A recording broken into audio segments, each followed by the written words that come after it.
Yes, students, today we are going to learn use of apostrophe. Which sign is apostrophe? This sign. This sign is called apostrophe and apostrophe s. What is meaning of apostrophe? Apostrophe s, ka, ke, ki.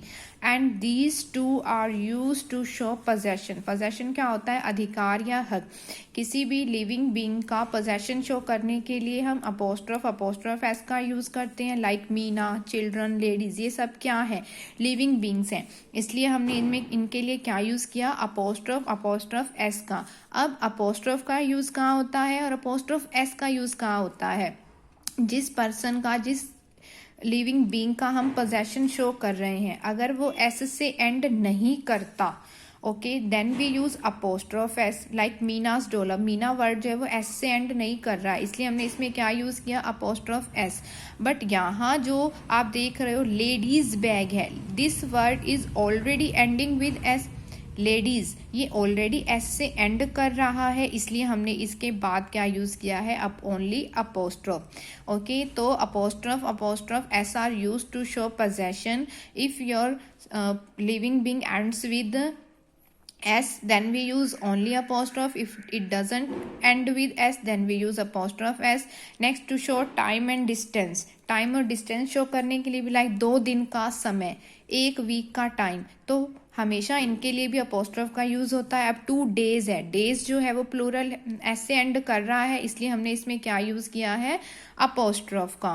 Okay, to show the omission of some letters, like short forms जब हम write करते हैं, is not, am not, are not, has not, had not, do not, does not, did not, तो इनके लिए हम क्या करते हैं?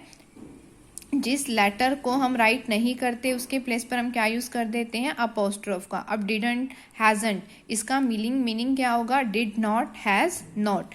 To form plurals of letters and figure, जब लेटर्स, लाइक जितने भी अल्फाबेट्स हैं, लेटर्स, फिगर्स लाइक 1 2 3, जितने भी फिगर्स हैं, इनका जब हम प्लूरल फॉर्म राइट करते हैं, लेटर्स और फिगर्स की प्लूरल फॉर्म राइट करने के लिए हम क्या ऐड कर देते हैं? Apostrophe S. अब लाइक एम है, वो एक सिंगल लेटर है, जब इसका आप प्लूरल फॉर्म बनाओगे तो क्या ऐड कर दोगे? अपोस्ट्रोफ एस का. We have 3 PhDs in our family. अब ये जो वर्ड है, इसका भी जब आप प्लूरल बनाओगे तो हम क्या ऐड करेंगे? अपोस्ट्रोफ एस का. जीरोज, ये फिगर है, तो इस तरह से जब लेटर और फिगर की प्लूरल फॉर्म राइट करोगे तो आपने अपोस्ट्रोफ एस का यूज करना है. Clear? Next is the exercise. Semicolon indicates a longer pause than the comma. जब हम ज़्यादा टाइम के लिए रुकते हैं तो फुल स्टॉप का यूज़ करते हैं, उससे कम टाइम के लिए रुकते हैं तो कोमा का. लेकिन सेमीकोलन का यूज़ क्या है? This sign is called semicolon. ऊपर फुल स्टॉप है, नीचे उसके कोमा है. इंडिकेट्स अ लॉन्गर पॉज, जब हम कोमा से, जब ज़्यादा कोमा से ज़्यादा सेंटेंस से कम टाइम के लिए रुकते हैं तो अब हम क्या यूज़ करते हैं? Semicolon. It is generally followed by conjunctions. ये ज़्यादातर एंड, बट और इन कंजंक्शन से पहले यूज होता है. फर्स्ट यूज देख लेते हैं. To separate parts of a sentence which have been separated by a comma. Sentence के उन पार्ट्स को सेपरेट करने के लिए यूज होता है जो पार्ट्स पहले कोमा से सेपरेट किए हैं. Like the interesting, exciting, match. अब ये जितने इंटरेस्टिंग, एक्साइटिंग दोनों वर्ड्स मैच के लिए आ रहे हैं, दोनों एडजेक्टिव्स हैं, हम एक साथ तो राइट नहीं कर सकती, इसलिए हमने इनको कोमा से सेपरेट कर दिया. The interesting, exciting, match came to an end. अब यहाँ सेंटेंस आपका फिनिश है और एंड कंजंक्शन है, तो यहाँ कोमा यूज नहीं करोगे, क्या यूज करोगे? सेमीकोलन. द मैजिशियंस हैट, अभी मैंने अपोस्ट्रोफ का यूज भी बताया था. जादूगर की हैट, पोजेशन शो हो रहा है तो अपोस्ट्रोफ एस का यूज किया है यहाँ पर. The magician's hat was red stylish, दोनों एडजेक्टिव्स हैं, कोमा से सेपरेट किया. And we all like it, and क्या है? कंजंक्शन है, अभी बताया ना, एंड, बट और कंजंक्शन से पहले हम सेमीकोलन का यूज कर देंगे. To separate pairs of word, pairs of words like मैंने आपको होमोफोन्स बताए थे, होमोफोन्स या होमोनिम्स भी आप कह सकते हो. जो वर्ड्स, होमोफोन्स क्या होते हैं?